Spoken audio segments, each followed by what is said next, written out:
Sounds, music वगैरह, ठीक है, हम सुनते हैं, तो वही हमारा स्पीकर्स होता है। Speakers can be connected to your computer so you can hear every realistic sounds, effects and wonderful music. Music सुनना है? अभी नहीं सुनना, गुड, मुझे सुन लो अभी आप। Some computer monitors come with built in speakers. जो भी हमारा म्यूजिक है, कोई भी साउंड है, वो हम किसके द्वारा सुन सकते हैं? स्पीकर्स के द्वारा। दिख रहे हैं आपको? मेरी लैब में भी थे और अभी यहाँ पे आ गए, सर ने ले लिए मेरे से जी। आप फिर दोबारा से प्रोसेसिंग पे आ गए। टी तैयारी हो कि नहीं दे रही? जब टी तैयार हो जाएगी आपकी क्लास ओवर हो जाएगी, ठीक है। Computer processing, once information has been sent to a computer by ones of the input device. फिर इनपुट डिवाइस है, क्यों है?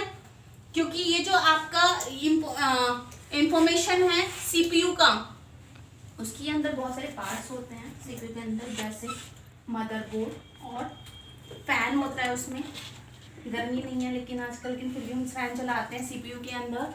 तो इसी तरीके से कुछ पार्ट्स होते हैं सीपीयू के अंदर, तो वो वर्क क्या करते हैं आपके? प्रोसेसिंग का। The computer use its brain to processing the information. The computer brain is called the CPU or Central Processing Unit. ये आपका क्या वर्क कर रहा है? प्रोसेसिंग का। क्या होता है ये? ब्रेन होता है सीपीयू का। कहते हैं मॉनिटर का ब्रेन क्या होता है? सीपीयू। और सीपीयू का ब्रेन क्या होता है? दिस वन डिवाइस, ठीक है, ये वाली डिवाइस होती है आपकी। क्या काम करता है ये? प्रोसेसिंग का ब्रेन होता है सीपीयू का। देन ये चिप देख रहे हैं आप, कैसी दिख रही है? स्क्वायर में। और क्या देख पा रहे हैं इस चिप में? आइज मत देखिएगा। The CPU is also called the microprocessor. The word micro, ये माइक्रो चिप होती है आपकी, means small. Since the CPU is located on a small computer chip about 1 inch square. ये 1 इंच की क्या होती है? ये स्क्वायर लेवल पर चिप होती है। That makes sense. ये आपका कुछ भी आप वर्क कर रहे हो, रीड कर रहे हो, राइट कर रहे हो, ये आपका सेंसिटिविटी का वर्क करती है। कौन सी? ये वाली चिप। सीपीयू के अंदर एक चिप होती है, इतनी सी होती है, और एक बड़ी चिप होती है। सबका अलग अलग वर्क होता है। मदरबोर्ड का अलग वर्क होगा, आपका पैन का अलग वर्क होता है। इस तरीके से आपका ये चिप का वर्क है। ये micro work, small letter work करती है। इसमें ज़्यादा कुछ तो नहीं होता है, लेकिन हाँ इसमें ना सिस्टम हैंग होने लग जाते हैं यदि इस वाली में डस्टिंग आ जाए तो। यदि इस वाली, कहते हैं ना बच्चों कि हमारा सिस्टम हैंग हो रहा है, कुछ प्रॉब्लम हो रहा है कि सिस्टम नहीं चल रहे हैं, चलते चलते बंद हो जाता है सिस्टम। और आपने देखा होगा कुछ सिस्टम ऑन ही नहीं होते, बहुत ज़्यादा प्रोसेसिंग लेते हैं, या फिर विंडो शो करते हैं, मतलब कहा गया कोई डिस्प्ले नहीं आ रही है उसकी, तो वो इसकी वजह से होती है। आप इसे निकालिएगा, इसकी डस्टिंग कीजिएगा और फिर लगा दीजिएगा, आपका सिस्टम स्टार्ट हो जाएगा। आपको विंडो कहते हैं करप्ट हो गई है, सिस्टम नहीं चल रहा है, तो आपको उसके लिए कौन सी चिप करना पड़ेगा वर्क? रैंडम एक्सेस मेमोरी, ठीक है, random access memory. When a computer processes information it use software programs, each programs requires a central amount of electronic memory और RAM, random access memory, to run correctly. देखिए, आपको किसी software में या system में या किसी ऑपरेट करने में प्रॉब्लम आती है तो आप इस वाली चिप का यूज़ कीजिएगा। इस चिप में सिर्फ डस्टिंग कीजिएगा, आपका सिस्टम चलना स्टार्ट। या प्रॉपरली आपकी चिप नहीं लगी है तो आप अपना सिस्टम रन नहीं कर पा रहे हैं इसलिए प्रॉपरली, तो आप इस चिप में जो डस्टिंग हुई है, हल्की फुल्की हुई या मॉइस्चराइजर हो जाता है कभी कभी, तो वो इस चिप की वजह से होता है। तो आप इसे डस्टिंग वगैरह करेंगे, प्रॉपरली आप इसे अटैच करेंगे सीपीयू में, तो आपका सिस्टम प्रॉपरली वर्क करेगा। अच्छा, मैंने आपको इतना सब कुछ बताया, कोई ऐसा टॉपिक तो नहीं कि आपको आपके माइंड से स्लिप हो गया, कुछ आपका आउट ऑफ कंट्रोल माइंड में हो? सब कुछ क्लियर है आपको? किसी ऐसा कोई एक सिंगल ऑप्शन तो नहीं, किसी में डाउट हो आपको? ओके, अभी हम बात कर रहे थे रैंडम एक्सेस मेमोरी की, उसके बाद हम बात करते हैं रैम की। रैम क्या होती है? एक टेम्परेरी मेमोरी होती है। कैसे? जैसे बहुत ही हमने रिसर्वर बिन में डाल देते हैं कुछ सॉफ्टवेयर वगैरह या डिलीट कर देते हैं, तो रैंडम एक्सेस रैम में होता है, वो टेम्परेरी मेमोरी में होता है। The computer holds information in this memory and gets it when it needs it.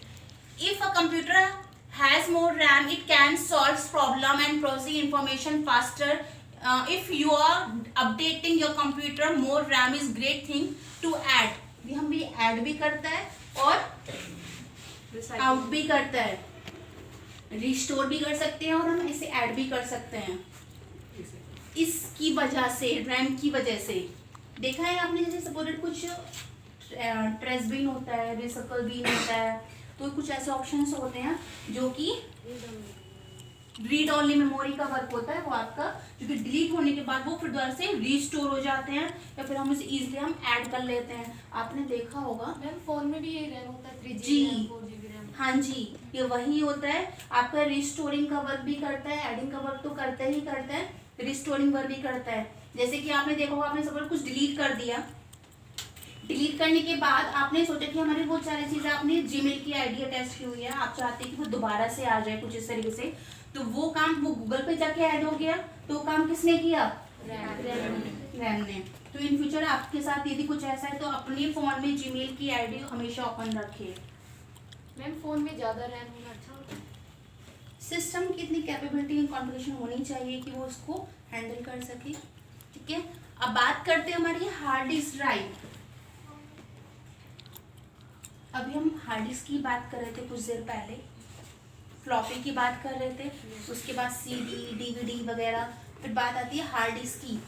कुछ ऐसा उसका डब्बा होता है, इस तरीके से बॉक्स होता है उसका ना, ब्लैक कलर का, ग्रे कलर का होता ही नहीं होता ये बॉक्स, तो वो क्या होता है आपका? Hard disk. आपके फोन में कितना स्पेस है?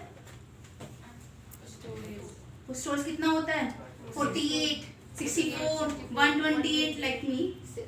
मेरे पास बहुत सारा स्टोरेज सबके पास होता है, लेकिन डिपेंड करता है आप उसका यूज कितना कर पाते हैं। ठीक है, इनके पास तो एक लिमिट होती है, हमारे पास तो कोई लिमिट ही नहीं होती स्टोरेज करने की। ठीक है, जन्म से लेके मरण तक की सबकी चीजों को सब याद रखते हैं हम, तो वो क्या है हमारा ये स्टोरेज, वो क्या है हमारी हार्ड डिस्क। हार्ड डिस्क है हमारे पास भी, डिपेंड करता है आप उसे कितना रीड कर पाते हैं, राइट कर पाते हैं, ठीक है, और कितना डिलीट कर पाते हैं। अब हम बात करते हैं हार्ड डिस्क की। The hard disk drive is a magnetic storage device. All the computer programs and files you create and save and locate it there. This is a permanent storage.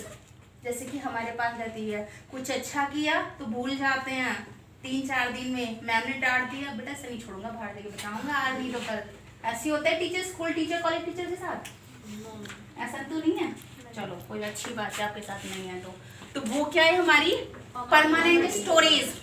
At least until you uninstall software or delete a file, the hard drive is normally satisfied by the drive. Let us see today hard drives can store a high amount of information. A new computer might have a hard drive that will hold 250 GB. ये तो बहुत कम दे रखा है, 250, 500, उससे भी ज़्यादा है ना, और हमारे पास तो अनकाउंटेबल होती है। यूज करते हो इतना? नहीं करते, बहुत परेशान करते हो टीचर्स को, लेकिन कुछ बच्चे नहीं करते, अच्छे ही हैं, सभी अच्छे हैं। डिपेंड करता है आपकी माइंड से, आपकी हार्ड डिस्क से डिपेंड करता है आप कितना स्टोरेज, कितना पॉजिटिव, कितना नेगेटिव रखते हो। ठीक है, अब बात करते हैं हम inside the hard disk drive. जैसे कि मैं बात कर रही थी इसकी, जो आपका इस तरीके से होती है, ये आपकी क्या है हार्ड डिस्क केस। आपका हार्ड डिस्क केस होता है, सीधे आप उसे ओपन करेंगे उस बॉक्स को तो वो आपका कुछ इस तरीके से दिखाई देगा। वो किस तरीके का, किस चीज का, कौन से मटेरियल का बना होता है? स्टील का बना हुआ होता है वो मटेरियल का, made of steel. On the disk there are many tracks on the Saliner and the electronics reading device called the head passed back of the fourth over the cylinders reading information from the disk on writing to it. ठीक है, इसमें हम reading का, writing का, ठीक है, delete वगैरह कुछ भी जो वर्क करना है सारी चीज़ें आप इसमें स्टोरेज कर सकते हैं। ये क्या है हमारी हार्ड डिस्क। हार्ड डिस्क का वर्क क्या होता है?